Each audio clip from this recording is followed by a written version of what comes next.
Good morning दोस्तों, कैसे हैं। आशा करते हैं स्वस्थ होंगे, मस्त होंगे। हर रोज़ की तरह आज भी आप सबके बीच में एक नई जानकारी लेके आए हैं। बुखार कितने प्रकार के होते हैं या बुखार किस कारण से आते हैं, तो हम आपके बारे में भी बताने चल रहे हैं इसके बारे में। बुखार ऐसी अवस्था होती है जिससे शरीर का तापमान अधिक बढ़ जाता है। बुखार ऐसी अवस्था होती है जिससे शरीर का तापमान अधिक बढ़ जाता है।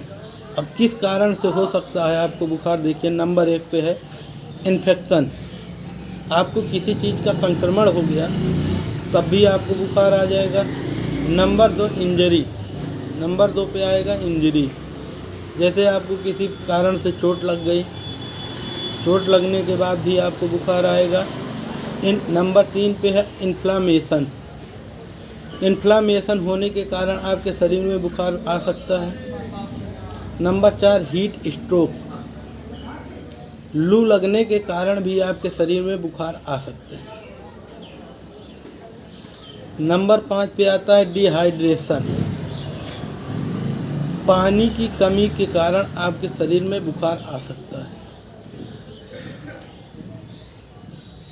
नंबर 6 पे आता है रेडिएशन। हानिकारक विकिरण के कारण, हानिकारक विकिरण के कारण भी आपके शरीर में फीवर आ सकता है। नंबर 7 पे आपके लिए आएगा नर्वस डायसिस। तांत्रिक बीमारी के कारण भी आपके शरीर में बुखार आएगा। नंबर 8 पे आएगा एंडोक्राइन डायसिस। अंतरास्रावी ग्रंथियों के बीमारी के कारण भी आपको बुखार आ जाएगा। नंबर 9 पे आता है बैक्टीरियल इन्फॉर्मेशन। जीवाणु के संक्रमण से भी आपके शरीर में बुखार आने के लक्षण हो सकते हैं। वायरल इन्फेक्शन नंबर 10 पे आएगा। वायरल इन्फेक्शन, वायरस के संक्रमण के कारण भी आपके शरीर पे बुखार आएगा। नंबर 11 पे है पैरासाइट इन्फेक्शन। परजीवी के संक्रमण के कारण आपके शरीर पे बुखार आ सकता है। अब बुखार कई प्रकार के होते हैं। मलेरिया हुआ, टाइफाइड हुआ, काली खांसी का हुआ, उसके बाद जो है कई हैं। एक एक करके आपको सब वीडियो में बताएंगे, एक ही वीडियो में सब नहीं बता पाएंगे। इसलिए हम आज आपको मलेरिया बुखार के बारे में बताने चल रहे हैं। अब मलेरिया बुखार किस कारण से फैलता है इसको भी जान लीजिए। मच्छर के द्वारा फैलता है। मलेरिया बुखार आपके शरीर में मच्छर के द्वारा फैलता है। लक्षण इसके क्या होते हैं? बुखार आना, उल्टी आना, ब्लड की सेल टूटती है। इससे अगर मलेरिया बुखार है तो आपके अंदर ब्लड की सेल जो होती है वो टूटती है। अब इसकी मेडिसिन कौन सी चलाएंगे ये भी जान लीजिए आप। नंबर 1 पहले पे लेरियार्गो। लेरियार्गो टैबलेट आती है, लेरियार्गो डीएस। लेरियार्गो डीएस, इस दवा का इस्तेमाल मलेरिया में ही किया जाता है। ये दवा जो है मलेरिया में की जाती है इसका उपयोग। इसमें क्या पड़ा होता है ये भी जान लीजिए।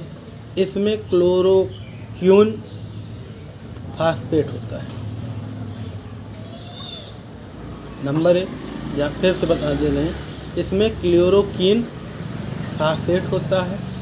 अब इसकी डोज क्या है ये भी जान लीजिए। डोज फर्स्ट डे, पहले दिन सुबह 10 बजे 500 mg, 2 टैबलेट 100 mg की। सुबह 10 बजे जो आपको लेना है लेरियार्गो डीएस की, वो 500 mg की 2 टैबलेट लेना है, अर्थात 1000 mg। दोपहर में 4 बजे, दोपहर 4 बजे दोबारा आपको 500 mg की 1 टैबलेट लेना है। ये तो हो गया पहले दिन की डोज। अब हम सेकंड डे की, मतलब दूसरे दिन की डोज आपको बताने चल रहे हैं। इसमें केवल एक ही बार खाना है। सुबह 10 बजे 500 mg की 1 गोली लेना है बस। सेम इसी प्रकार थर्ड डे, अर्थात तीसरे दिन सुबह 10 बजे 500 mg की फिर से 1 गोली लेना है। ये 3 दिन हो गया। नंबर 1, खास कर ये जानकारी रखिए कि ये दवा जब लेंगे आप तो पानी से नहीं लेना है। नंबर 1, इसको आप दूध से लेंगे। अब इसके साइड इफ़ेक्ट क्या हो सकते हैं ये भी जान लीजिए। दवा तो आप ले रहे हैं लेकिन साइड इफ़ेक्ट के बारे में भी आपका जानना ज़रूरी है। साइड इफ़ेक्ट मतलब दुष्प्रभाव, शरीर पर क्या इसके दुष्प्रभाव हो सकते हैं। पेट दर्द हो सकता है, इससे आपको पेट दर्द हो सकता है। अनियमित धड़कन हो सकती है। जी मचलाना भी आ सकता है, आपका जी मचला रहा है इसको खाने पे। दस्त लगना, सर दर्द भी हो सकता है। लीवर की भी समस्या आपको इससे हो सकती है। तो अब इसको अगर आप यूज कर रहे हैं तो ऑनडेमसेट्रान की गोली आती है, सबसे पहले उसको आपको लेना है। उसके बाद फिर लेरियार्गो टैबलेट शुरू करना है। अब इसके साथ एक गोली और चलती है,